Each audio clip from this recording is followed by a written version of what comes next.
ladies and gentlemen. It's nice that such a congress exists, and thank you for participating in such a large numbers, also virtually, because it makes me confident that we can still achieve so much in the field of sustainability. But before I bombard you with my hard facts, I'd like to elaborate a bit for your understanding. We are currently living in a period of much upheaval. We are on the verge of ascending to the next level, which also brings great polarities to light, because some remain in the old level and others ascend to the new level. And it is a matter of not condemning these differences, but rather of combining both with each other, of lending a helping hand and some, and lending others be helped by the helping hands using them.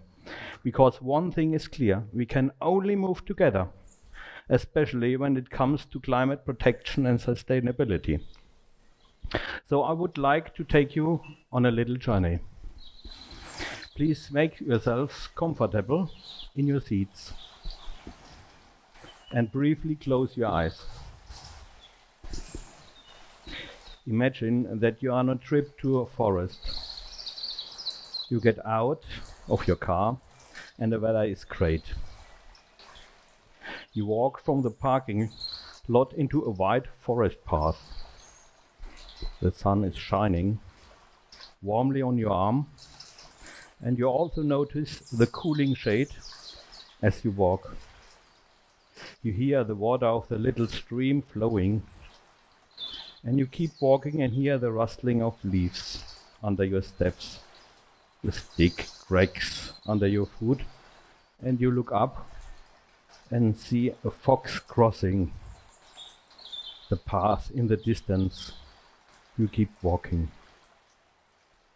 The path becomes narrower and denser. The sun is winking through the leaves of the trees, and you enjoy the scent of the forest. Up ahead, you now see a clearing that is full of warmth.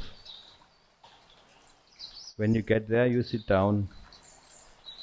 You hear the birds chirping in concert, and you are so relaxed that you lie back. Watch the marbled blue sky, the change of clouds, blue sky and sunshine.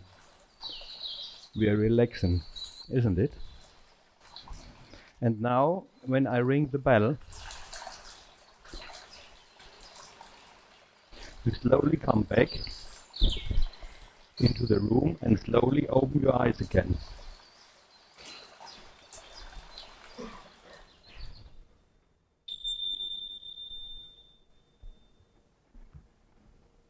How did you feel now? I ask you, do you remember more emotional experience in your life or bare numbers, hard facts? You see, I have just picked you up on an emotional level, because only hard facts of my best practice example are far too dry, and in an end by themselves can only reach a few of our fellow participants. Likewise, the emotional level is often dismissed as sentimentalism.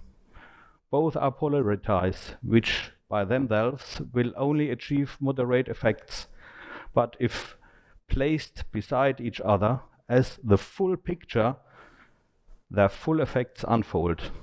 And with this, we can reach and affect much more people, which supports and accelerates our endeavor to drive sustainability forward as quickly as possible. We need it, so let us do it. And now a few things about my person. I'm Peter Postleb, married with 3 children and our dog, which recalls me every day to go out in the nature before I go to my job. My hobbies are being outdoor, walking and climbing.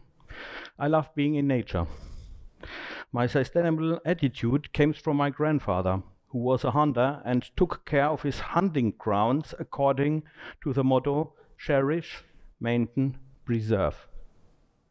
He also taught me that if I borrowed something, I have to return it at least in the same condition, if not more cared for, than I received it. I'm responsible for it.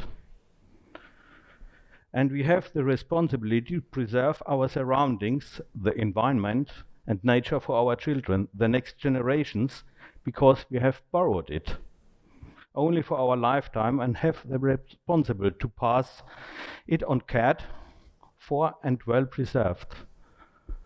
And this responsibility don't stop for people with much or less money, with a higher standard or a lower standard in the surrounding.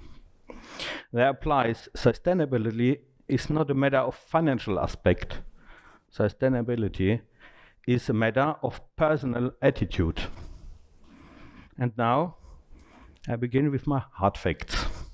Since 2005, we have been living in a house with a timber frame construction, private, with over 20 centimeters of insulation made from natural materials and are largely self-sufficient, pellet heating, solar thermal and photovoltaics. I wanted to translate this concept also in my place of business in the city center, which proved to be quite difficult.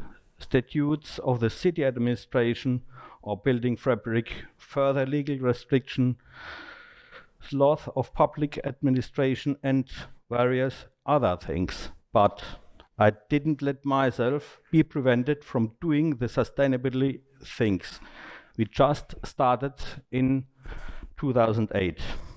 At that time, I transferred in many steps my private attitude in our company. From then on, we exclusively used electricity from renewable energy sources and partly upgraded the windows in the office building to the best possible energy efficiency level at that time. In 29, there was a significant price increase in the energy sector, like now too. It was a second time. And many retailers and Intersport began to take notice that this cost factor was now moving on the third place after personnel and rental costs. In 2010, we switched from plastic hangers to much durable wooden hangers of grass hangers with recycled plastic. In 2013, through my work, a network was founded in the Intersport Association, the Energy Advisory Board, which consisted of members who expressed their wishes and ideas, representative of the SME Association, who brought in their experience. Certified energy consultants for commercial properties who looked after the members and structured the consultations, looked the state subsidy possibilities, and Intersport, which brought everyone together and developed, among other things, a central energy management system for the control of overview of energy costs. As a result, individual recommendations and solutions, as well as project plans, could be worked out individually for most of the retailers. This range from the use of efficient light sources and control system to the company-owned measuring point and the bundled purchase of energy, to name just a few examples. The result is truly impressive. For over 170 energy consultations carried out and the more than 140 retailers who consistently followed through their projects, these reduced their energy consumption by an average of 23%. That means 10,000 euros per year, or 38 tons reducing of CO2 and relief for more than 400 hectares of forest and nature. The amortization was calculated at this time for a span of 8 years. Now it will be less than 8 years. This is just a small outline of how our association supports us in this respect. In January to March 2030, when we then rebuilt and restructured our company, I transferred our private energy concept as a logical consequence to the business level. We first converted our lighting and all energy consumers to much more efficient and economical devices. We have since saved about a little less than 30 tons of CO2, only for the light. In addition, we have increased our focus of human sustainability by installing an elevator for handicapped people and customers with baby carriages, by making our building barrier-free, and on the other hand, training our employees in a way with team developments, anti-stress trainings, and much more. We have since reintegrated 2 employers who came to us from a burnout and who have since felt very comfortable with us. Because only if employers have fun in their job, and I know this to be true for myself, and I'm sure you can relate, we can fall back in our full resources, fun and liveliness. Sorry for my expression. And our fellow humans feel that it's about people on both sides of the counter who are about each other. In autumn 2013, we renovated our flat roofs with much more thermally insulating layer. And in March 2014, our own, to my knowledge, is the first photovoltaic system in our downtown area for self-consumption went online, which we produce almost 20%, a little less, of our electricity ourselves. But there was everyone who told to me it didn't work, it not gets. I felt it have to be. But 2 years later, I calculated, and I have a calculation for 9.5% in year. And when the energy prices rises, it's more. That's only feeling who makes reality. In January to February 2016, our remaining windows and air conditioner ventilation system with cooling heat recovery for over 86% were brought up in the highest possible climate efficiency level. The facades were insulated, and thus the sustainable energy construction method was continued. In April 2016, we switched to environmentally neutral paper bags as a penultimate measure, which will reduce the CO2 emission by a further from 1.5 tons per year. For this bag, we charge our customers a donation for 20 cents, which goes to the Plant for the Planet initiative for tree planting. Since then, we have already used this money to plant over 6,000 trees from Plant for the Planet and the Landauer Wald. It's a regional forest by us. In 2016, we also installed a fuel cell. And in December 2020, during the pandemic, we again changed our lighting to daylight LED, which brings our energy consumption down to 1/3 of what it was in the beginning. We are already planning a further conversion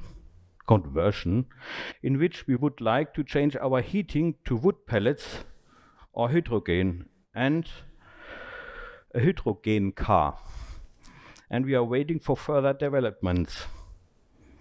And there are so much ideas in my mind I can't say here because I have also a time limit. But I don't like, on the other way, a greenwashing. And I'm very, when I look on companies, when I see greenwashing, it's not so happy for me. But I talk to. In light of these changes we have been able to make, I would like to thank everyone who has supported us in efforts so far. First and foremost to my family. In this case, my wife and children. They are not here, unfortunately. Who have supported me, encouraged me to continue and carry me through this turbulent time. It's often very difficult and frustrating to deal with public administration, and rarely easy to coordinate and let individual craftsmen work together. It's easier go outside of the town, in the nature, to build big halls and destroy a little nature. But the big chance we have is to transform the cities. Then we have made a big job on our way.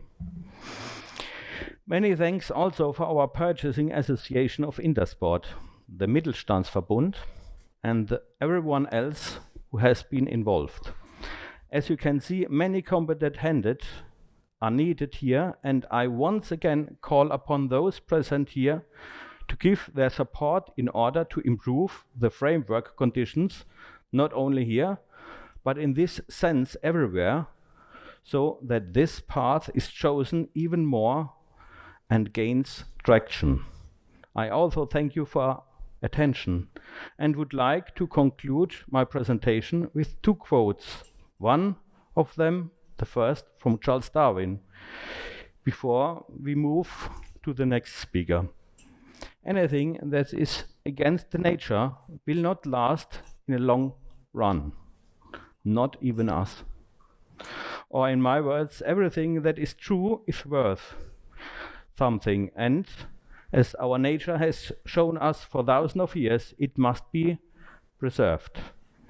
And the sustainability starts with us all in small steps. For example, reusable to go, coffee to go, or glass bottles instead of plastic, or a revival of good soap culture instead of shower gel from plastic bottles, shaving gel, and so on, and supporting regional products for reducing the CO2 emissions. And that's it. Now I can thank you for your attention. Thank you.